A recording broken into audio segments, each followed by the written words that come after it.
Hello বন্ধুরা, নীল ষষ্ঠীর দিন বাবাকে ঘরে পুজো দিয়ে তারপর চলে গেলাম মন্দিরে। কি জানো তো, বিশেষ বিশেষ দিন মন্দিরে না গেলে ভালো লাগে না। আমরা তো রোজই ঘরে পুজো দিই, কিন্তু কিছু কিছু দিন আছে যে বিশেষ দিনগুলো মন্দিরে গেলে সত্যিই ভালো লাগে। তাই মন্দিরে চলে গিয়েছি বাবার মাথায় জল ঢালতে।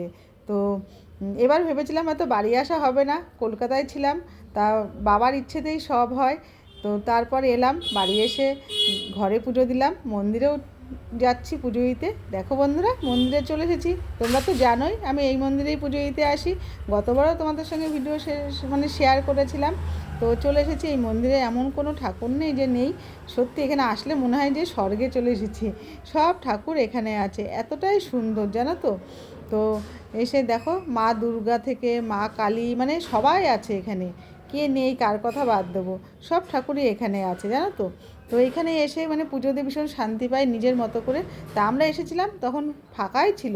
তো ফাঁকায় ফাঁকায় সত্যি খুব সুন্দরভাবে পুজো দিয়েছি বন্ধুরা। তো এই দেখো, মানে এখন বৌদি পুজো দিচ্ছে, আমার পুজো দেওয়া হয়ে গেছে। আমার পুজো দেওয়ার ভিডিওটা জানো তো এবার করতে পারিনি, কারণ অন্যবার আমার বর সঙ্গে আসে, ওই করে দেয়। তো এবার আর কাউকে পাইনি, তাই আর পুজো দেওয়ার ভিডিওটা করতে পারিনি বন্ধুরা। তাই পুজো দেওয়া হয়ে গিয়েছে। পুজো দেওয়ার পরে এখন বাড়ি ফিরে যাব। আর দেখো না, বাড়ি এসেই আর একটা চমক। দেখো, আমার বোনাই সন্ন্যাস হয় প্রতি বছরই, তো কোনো বাড়ি আমি দিতে পারি না জল। তো এবার আমি জল দিয়েছি, এই প্রথম দিলাম। সত্যি খুব ভালো লাগলো। বোনাই এসেছিলো আমাদের বাড়ি, তো ওকে জল দিলাম। দেওয়ার পরেই আবার আমি কলকাতায় চলে এসেছি। কলকাতায় আমার বাবা রয়েছে শিবলিঙ্গে, মানে বাবাকে তো পুজো দিতে হবে, না মনটা ছটফট ছটফট করছে।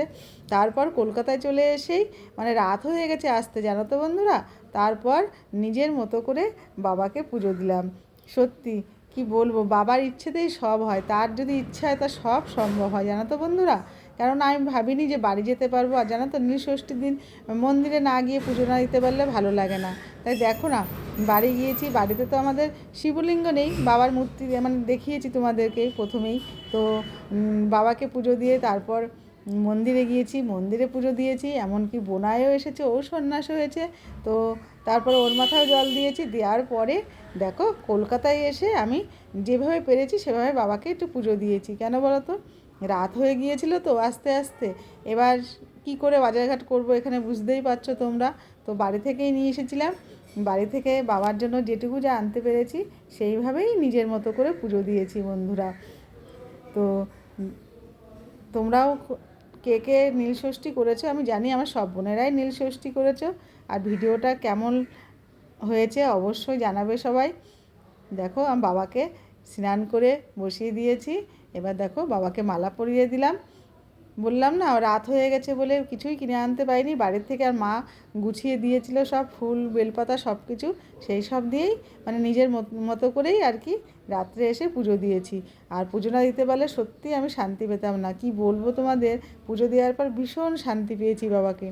বাবার যে এতটা ইচ্ছে, মানে আমি মন্দিরে গিয়ে পুজো দিয়েছি, বাড়িতেও দিয়েছি, এমনকি কলকাতায় আমার ফ্ল্যাটে এসে বাবার পুজো দিয়েছি। রাত হয়ে গিয়েছিল একটু পুজো দিতে দিতে। তো বন্ধুরা, সত্যি আমি ভীষণ খুশি হয়েছি যে পুজো দিতে পেরেছি বাবার এখানে বাড়ি, মানে কলকাতায় এসে। আর নীলষষ্ঠীতে তো কাঁচা আম দিতে হয় মা ষষ্ঠীর নামে। তো যাই হোক বন্ধুরা, আমি পুজোর অত কিছু জানি না। তো নিজের মতো করে যেটুকু পারি সেটুকুই, মানে সেইভাবেই আমি পুজো দিই।